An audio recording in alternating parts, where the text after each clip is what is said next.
வணக்கம், நான் doctor Shanthi Krishna Raghu from Ashwin homeo clinic. இன்னைக்கு நம்ம இத்தியோசிஸ் வல்காரிஸ் அப்படின்ற கண்டிஷன் பற்றி தான் தெரிஞ்சுக்க போகிறோம். இத்தியோசிஸ் வல்காரிஸ் அப்படின்றது நம்ம இந்த பிக்சரில் பார்த்தோன்னா தெரியும். நிறைய பேர் இதை ட்ரை ஸ்கின் அப்படின்னு நினச்சிக்குவாங்க. நிறைய பேர் சிலர் இதை எக்ஸிமா அப்படின்னு நினச்சிக்குவாங்க.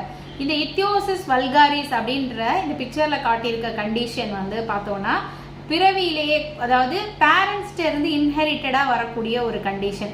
ஒரு பேரண்ட்ஸ்ட இருந்து வரலாம், இல்லை ரெண்டு பேரண்ட்ஸும் இருக்கவங்களுக்கு பரம்பரையாக வரக்கூடிய ஒரு நோய் தான் இந்த இத்தியோசிஸ் வல்காரிஸ் அப்படின்றது.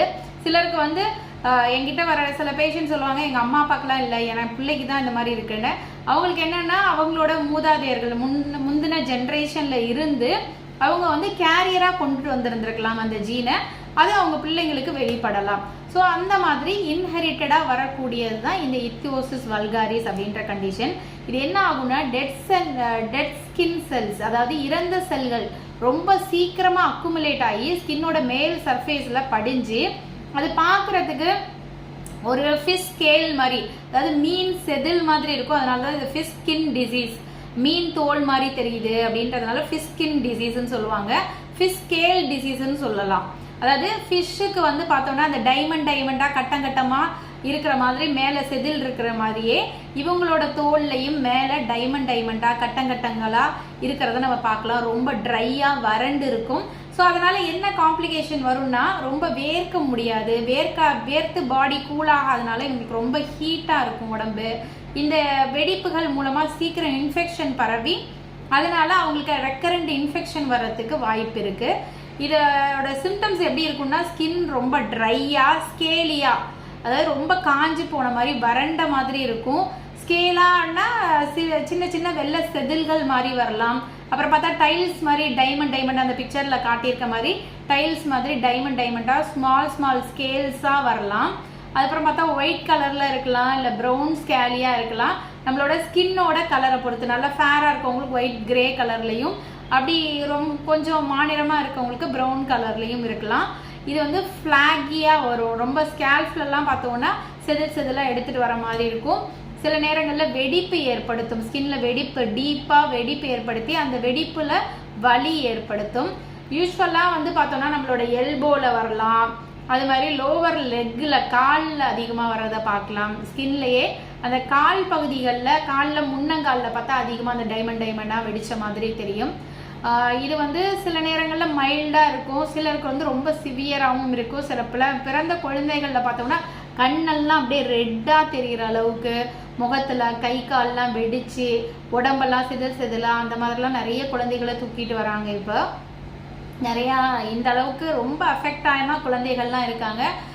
அது மாதிரி பார்த்தோன்னா மோஸ்ட்டாக இது என்விரான்மெண்ட்டை பொறுத்து, ரொம்ப ட்ரையாக இருக்க என்விரான்மெண்ட்டில் இவங்களுக்கு இது ரொம்ப சிவியராக அஃபெக்ட் ஆகி ரொம்ப வெடிப்பு அதிகமாகி வலி எரிச்சல் இதெல்லாம் கொடுக்கும். அந்த மாதிரி கண்டிஷனில் நம்ம மாய்ஸ்சரைசர்ஸ் ஏதாவது அப்ளை பண்ண சொல்லிகிட்டே இருப்போம். கண்டினியூஸாக மாய்ஸ்சரைசர் அப்ளை பண்ணி தான் அவங்க அந்த ட்ரைனஸை போக்கிக்கணும், இல்லைனா வெடிப்பு வலி எல்லாம் அதிகமாகும். ஸோ இந்த இத்தியோசிஸ் வல்காரிஸ்க்கு ஹோமியோபதியில் ஒரு எக்ஸலண்ட் மெடிசன்ஸ் எல்லாம் இருக்குது. இந்த இத்தியோசிஸ் வல்காரிஸ் ஜெனட்டிக் கண்டிஷன் அப்படிங்கிறதுனால ஹோமியோபதி மருந்துகள் ஜெனட்டிக் ப்ராப்ளமை சரி பண்ணுறதுக்கு அற்புதமான நல்ல மருந்துகள்லாம் ஹோமியோபதியில் இருக்குது. இதுக்கு phosphorus, arsenic album, calcarea carb அப்படின்னு நிறைய நல்ல மருந்துகள்லாம் இருக்குது.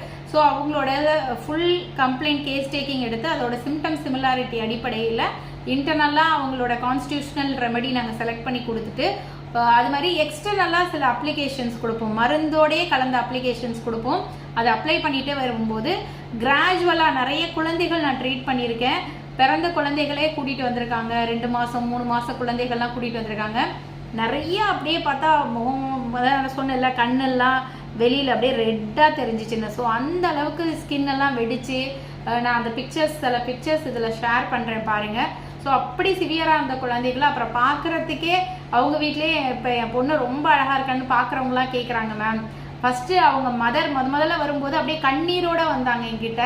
என் குழந்தைக்கு இந்த மாதிரி எனக்கு ஒரு குழந்தை பிறந்துருச்சு, எல்லாருமே கேட்குறாங்க, குழந்தையும் ரொம்ப கஷ்டப்படுது அப்படின்னு சொல்லி ரொம்ப கண்ணீரோட வந்தவங்க இப்போ எல்லாருமே என் பொண்ணு ரொம்ப அழகாக இருக்கான்னு கேட்குறாங்க மேம் அப்படின்னு சொல்லி ரொம்ப சந்தோஷமாக சொன்னாங்க.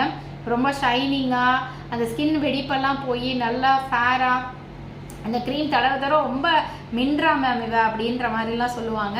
ஸோ அந்த மாதிரி அழகாக வந்து ஹோமியோபதி மருந்துகளில் படிப்படியாக அந்த தன்மை குறைஞ்சிட்டு வந்து வெடிப்பு சரியாகிறத நாங்கள் பார்க்குறோம். வெடிப்பு சரியாகி ஸ்கின் நார்மலாக டேர்ன் ஆகிறத பார்க்குறோம். ஆனால் இது வந்து ஒரு சில வருஷங்கள் ட்ரீட்மெண்ட் எடுக்க வேண்டியிருக்கும். ரொம்ப சிவியராக இருக்கும் பட்சத்தில். மைல்டாக இருக்கும்போது ஒரு 3 மாதம் 6 மாதம் ட்ரீட்மெண்ட் எடுத்தால் போதும். பிறந்த குழந்தைக்கே ரொம்ப சிவியராக அஃபெக்ட் ஆகி வராங்க அப்படின்னா அவங்க வந்து 1 வருஷம் அந்த மாதிரி ட்ரீட்மெண்ட்டில் இருக்கும்போது கிராஜுவலாக குறையும். இன்னொரு டீனேஜ் ஒரு பையனோட அம்மா என்கிட்ட வந்திருந்தாங்க. இவன் இந்த இது மாதிரி இருக்கிறதுனால மேம் வெளியில் எங்கேயுமே போகிறதில்ல, அந்த வெடிப்பு ஏற்பட்டு அதை காலை ஒரு வேஷ்டி மடித்து கட்டிட்டு இப்போ வெடிக்கிறதுக்கு கூட ரொம்ப ஷையாக ஃபீல் பண்ணுவான். இந்த தீபாவளிக்கு அவன் வெடிச்சு கொண்டாடினான் மேம். எனக்கு ரொம்ப சந்தோஷமாக இருந்துச்சு. அது மறைஞ்சதுனால வெடிச்சு கொண்டாடினா. வெளியிலலாம் போய் வேஷ்டி கட்டிட்டு நின்று வெடியெல்லாம் ரொம்ப சந்தோஷமாக வச்சுட்டு இருந்தான். இதுக்கு முன்னாடி அவன் வெடியே வெடிச்சதில்லை மேம் இத்தனை தீபாவளிக்கு அப்படின்னு சொல்லி லாஸ்ட் இயர் வந்து என்கிட்ட ரொம்ப ரொம்ப சந்தோஷமாக சொன்னாங்க ஒரு பேரண்ட்டு. அது மாதிரி இத்தியோசிஸ் வல்காரிஸ் இருக்குது அப்படின்னா 100% ஹோமியோபதி மருந்துகளில் பக்க விளைவு இல்லாமல் நிச்சயமாக குணப்படுத்த முடியும். இது குணப்படுத்த முடியாத வியாதி, இது ஒரு தோல் நோய்.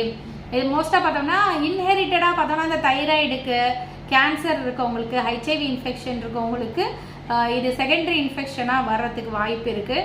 நிறைய பேருக்கு இன்ஹெரிட்டடாக பிறவிலே ஜெனட்டிக் மாற்றத்தினால வரக்கூடியது. ஜெனட்டிக் மாற்றத்தை சரி பண்ணக்கூடிய வல்லமை படைத்த மருந்துகள் வந்து ஹோமியோபதி மருந்துகள். பக்க விளைவு இல்லாமல் விரைந்து சரிப்படுத்த முடியும். நிறைய பேஷண்ட்ஸ் நாங்கள் கண்கூடாக பார்க்குறோம். சில பேஷண்ட்டோட பிக்சர்ஸும் நான் உங்களுக்கு ஷேர் பண்ணுறேன். எப்படி இருந்தது, எப்படி மறைஞ்சிருக்குன்றதை நீங்களும் பாருங்கள். அவங்களோட அனுபவத்திலேருந்து தெரிஞ்சுக்கோங்க. இத்தியோசிஸ் வல்காரிஸ் அப்படின்ற கண்டிஷன் எளிமையாக குணப்படுத்தக்கூடிய பக்க விளைவுகள் இல்லாத நல்ல மருந்துகள் ஹோமியோபதி மருத்துவத்தில் இருக்குது. நல்ல ஒரு எக்ஸ்பீரியன்ஸான டாக்டர்னால கம்ப்ளீட்டாக இதை க்யூர் பண்ண முடியும். ஸோ இந்த மாதிரி யாராவது கஷ்டப்படவங்க இருந்தாங்கன்னா அவங்களுக்கு மறக்காமல் இந்த வீடியோ ஷேர் பண்ணுங்கள். நன்றி.